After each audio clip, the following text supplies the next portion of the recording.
आज मैं आपसे बात कर रहा हूं तो मुझे 14 साल पहले देश पर हुए सबसे बड़े आतंकी हमले की तस्वीरें भी याद आ रही है। मुंबई पर पाकिस्तान से आए जिन आतंकवादियों ने हमला किया था वो इस समय भी चल रहा था। कल देश और दुनिया ने 26 नवंबर आतंकी हमले के शहीदों को श्रद्धांजलि दी है। साथियों, मुंबई में जो हुआ वो आतंकी पराकाष्ठा थी, लेकिन हमारा गुजरात भी लंबे समय तक आतंक के निशाने पर रहा है। सूरत हो, अहमदाबाद हो, इन शहरों में सीरियल बम धमाकों में बहुत से गुजरात के मेरे भाई बहन मारे गए थे। कुछ महीने पहले अहमदाबाद कोर्ट ने इन गुनहगारों को गंभीर सजा दी है। गुजरात चाहता था कि आतंक का ये खेल खत्म होना चाहिए। भाजपा सरकार ने यहां गुजरात में आतंक के स्लीपर सेल पर बड़ी बारीकी से कार्रवाई की। यहां हम गुजरात में आतंकियों को पकड़ते थे, उन पर कार्रवाई करते थे, लेकिन साथियों, कोई भूल नहीं सकता कि कैसे तब दिल्ली में बैठी कांग्रेस सरकार आतंकियों को छुड़ाने में अपनी पूरी ताकत लगा देती थी। हम कहते रहे कि आतंक को टारगेट करो, लेकिन कांग्रेस की सरकार आतंक को नहीं, मोदी को टारगेट करने में लगी रही। परिणाम यह हुआ कि आतंकियों के हौसले बढ़ते गए। देश के हर बड़े शहर में आतंकवाद सिर चढ़कर बोलने लगा। आप याद करिए, दिल्ली में जब बाटला हाउस एनकाउंटर हुआ तो कांग्रेस के नेता आतंकियों के समर्थन में रोने लगे।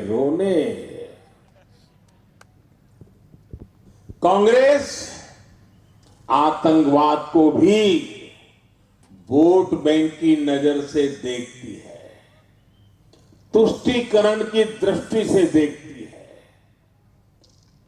और सिर्फ कांग्रेस ही नहीं है, अब तो ऐसी भांति भांति के दल पैदा हुए हैं। ये दल भी शॉर्टकट की राजनीति में यकीन करते हैं। उनको तो सत्ता की भूख भी जरा तेज है। वो वोट बैंक की राजनीति करने पर उतारू है, अपीजमेंट, तुष्टीकरण के पॉलिटिक्स में इंटरेस्टेड है। कुछ लोगों को बुरा न लग जाए, अपनी वोट बैंक को दिक्कत न हो जाए, इसलिए भयंकर से भयंकर आतंकी घटना के बावजूद भी ये तुष्टीकरण की राजनीति करने वाले सारे दल, उनके मुंह पे ताला लग जाता है, चुप्पी साध देते हैं। इतना ही नहीं, जब कोर्ट के अंदर मामले चलते हैं तो पिछले दरवाजे से उन्हीं से मिले हुए लोग आतंकवादियों की पैरवी करने के लिए कोर्ट के दरवाजे तक पहुंच जाते हैं। भाइयों बहनों, ऐसे दलों से गुजरात को, देश को बहुत सतर्क रहने की जरूरत है। साथियों, 2014 में आपके एक वोट ने, आपके वोट की ताकत देखिए,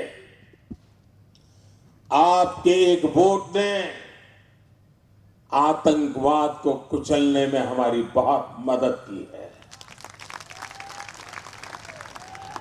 भारत के शहरों में तो छोड़िए, अब सीमा पर भी आतंक फैलाने से पहले आतंकियों के आकाओं को 100 बार सोचना पड़ता है।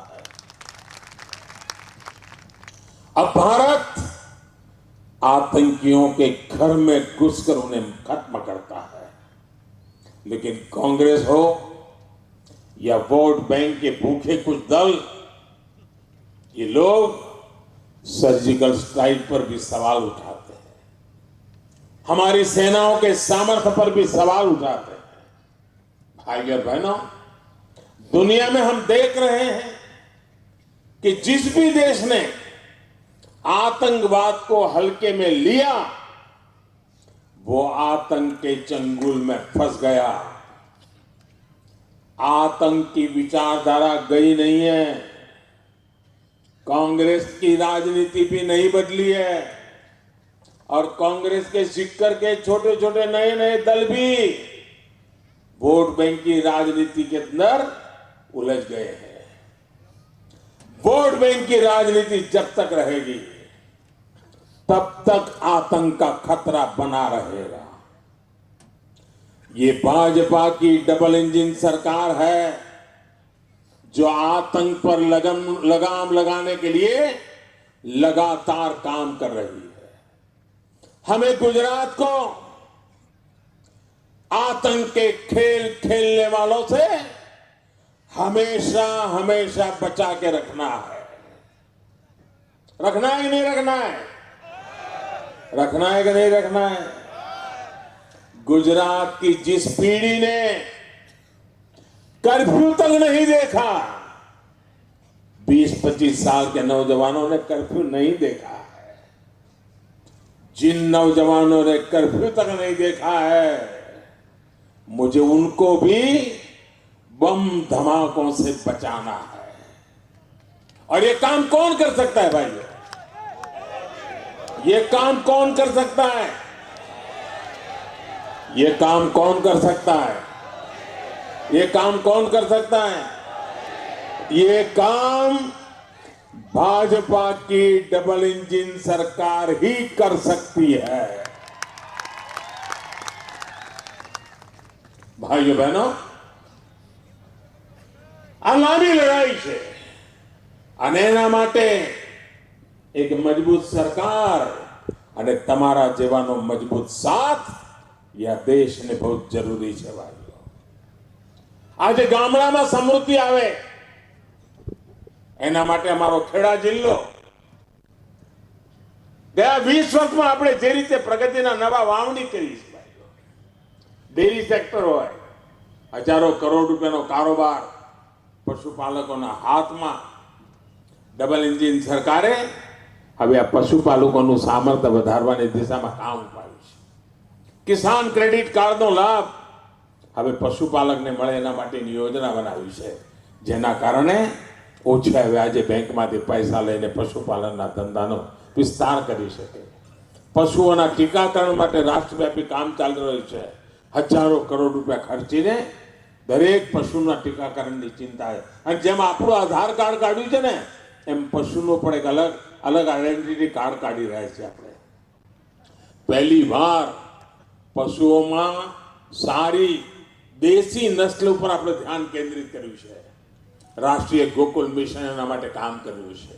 અમારી પ્રાથમિકતા છે નાના કિસાનો, આપણો ખેડા જિલ્લો, બધા કિસાનો, આપણો ગુજરાત, આખો દેશ આખો 85% ખેડૂતો નાના છે। 1 એકર 2 એકર 1 એકર 2 એકર જમીનના ટુકડા। આજે એમને પ્રધાનમંત્રી કિસાન સન્માન નિધિથી વર્ષમાં 3 વાર સીધા પૈસા એમના બેંકમાં જાય છે। અને 3 લાખથી વધારે કિસાનોને ખેડા જિલ્લામાં 3 લાખથી વધારે ખેડૂતોને 600 કરોડ રૂપિયા કરતા વધારે રકમ એમના ખાતામાં જમા થઈ ચૂકી છે ભાઈઓ। પહેલી વાર 60 વર્ષથી વધારે ઉંમરવાળા અમારા જે ખેત મજદૂરો છે એના માટે પેન્શનની વ્યવસ્થા અમારી સરકારે કરી છે।